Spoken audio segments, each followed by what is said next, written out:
శ్రీ ఆదిశంకరుల భజగోవింద స్తోత్రము 21వ శ్లోకము. రథ్యాచర్పట విరచిత కంద పుణ్యా పుణ్య వివర్జిత పంద యోగీ యోగ నియోజిత చిత్తో రమతే బాలోన్మత్తవ దేవ.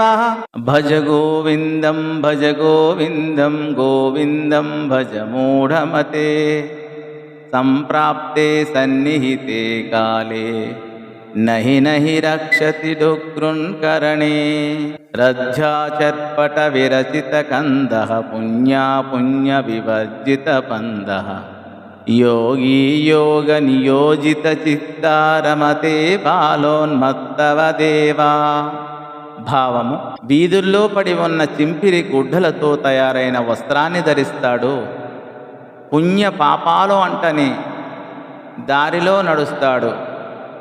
మనస్సును యోగమునందే సదా ఉంచుతాడు.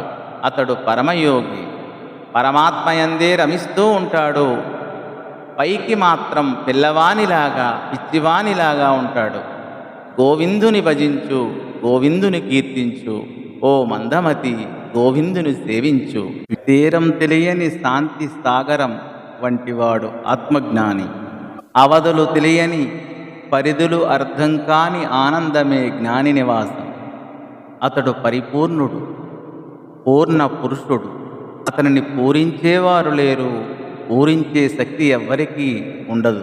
అది సామాన్యులు సూచించలేని అమోఘ స్థితి, అన్యులు ఊహించలేని అద్వైత స్థితి, సంకల్పాలు అంతరించిన ప్రశాంత స్థితి, దర్శన స్థితి, సముత్కర్ష గతి. పలికేందుకు లోకులు, పులుకేందుకు లోకం తెలియని లోకాతీత స్థితి. మాయను దాటినవాడు, మహిమలు చేయనివాడు, ఆడంబరాలకు అతీతుడు, ఆవేదనలకు దూరుడు, ఇతరులపై ఆధారపడడు, అందరికీ ఆదర్శమైనవాడు, మంచిగా జీవిస్తాడు. కానీ మంచి చెడులకు అతీతుడు. మనసును చూడనివ్వడు, మనసు ద్వారా తాను చూస్తాడు. శరీర పోషణకు ఆహారం అవసరమైనట్టు సభ్య సమాజంలో చరించే వ్యక్తికి దేహాన్ని కప్పుకోవడానికి వస్త్రం అవసరం. అని కూడా మనలాగే దేహాన్ని వస్త్రంతో కప్పుకుంటాడు. దానికోసం అతడు ఇతరులపై ఆధారపడడు.